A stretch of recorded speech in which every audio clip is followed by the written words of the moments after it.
Hi everyone! Ngayon ipapakita ko sa inyo ang step-by-step na paraan kung paano magpinta gamit ng watercolors. Isa itong simple at nakaka-relax na proseso na bagay para sa mga nagsisimula. Magsimula na tayo! Step 1. Ihanda ang mga gamit. Una, ihanda ko ang lahat ng kakailanganin ko. Watercolor paints, mga brush, malinis na tubig, watercolor paper, pero dito ang ginagamit ko ay ang aking painting notebook.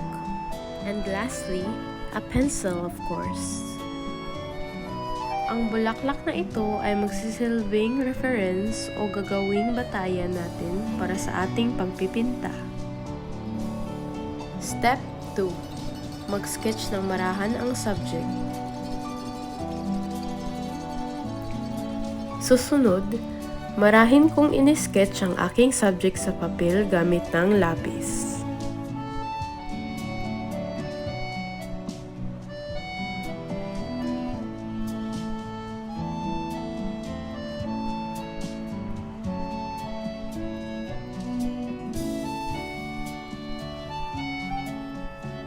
Sinisigurado kong malambot lang ang aking linya para hindi ito lumitaw kapag pintahan na.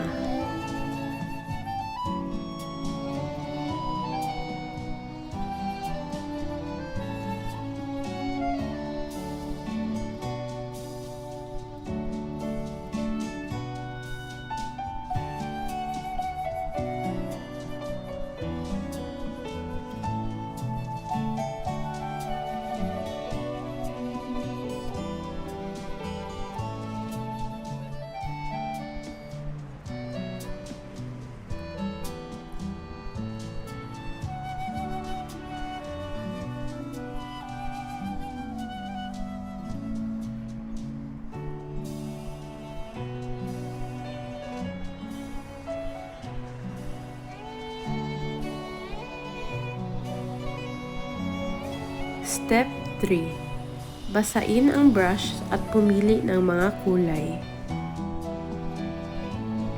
Pagkatapos, inisawsaw ko ang brush sa malinis na tubig at pinipili ang mga kulay na gagamitin ko.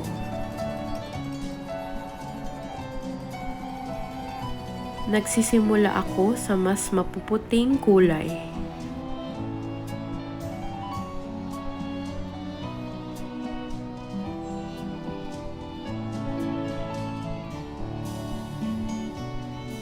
Step 4. Pintahin ang unang layer.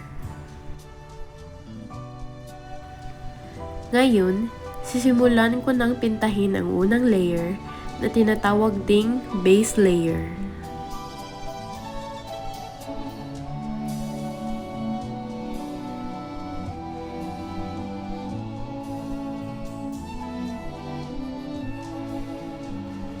Gumagamit ako ng marahan at banayad na hagons ng brush at hinayaang kong kusang kumalat ang mga kulay.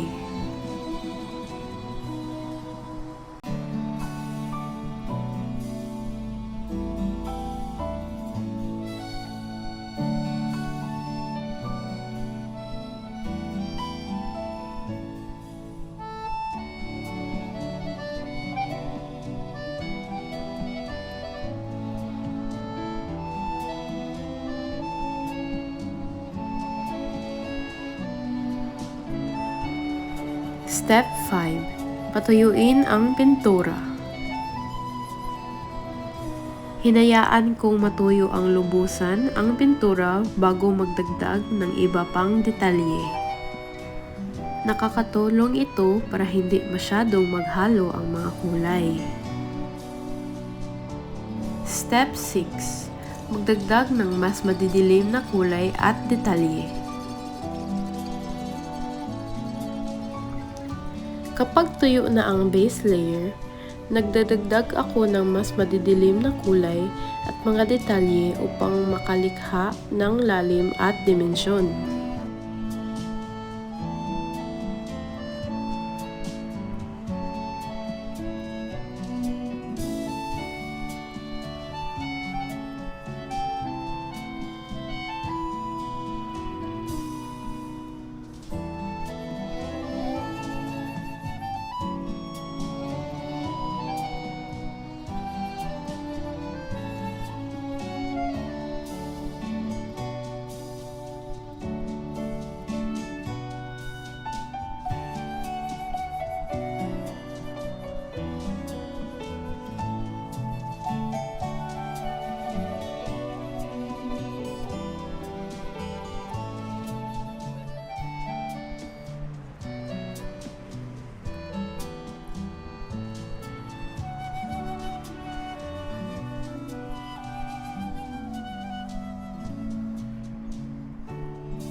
Step 7. Kontrolin ang tubig at paghalo ng kulay.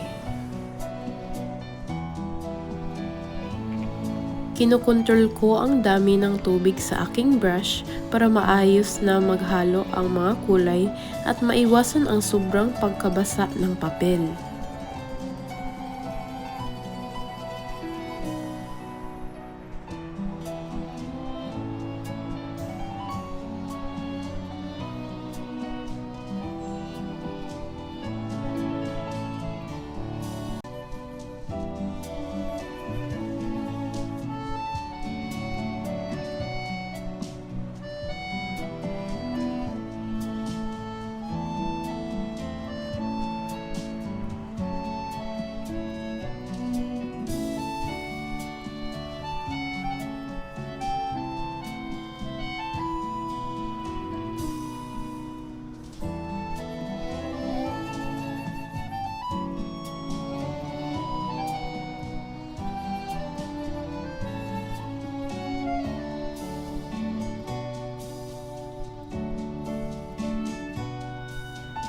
Step 8. Huling mga detalye. Sa huli, nagdadagdag ako ng mga pangwakas na detalye at maliliit na highlights upang mas gumaganda ang pintura.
At iyan na ang paraan ng pagpipinta gamit ang watercolor.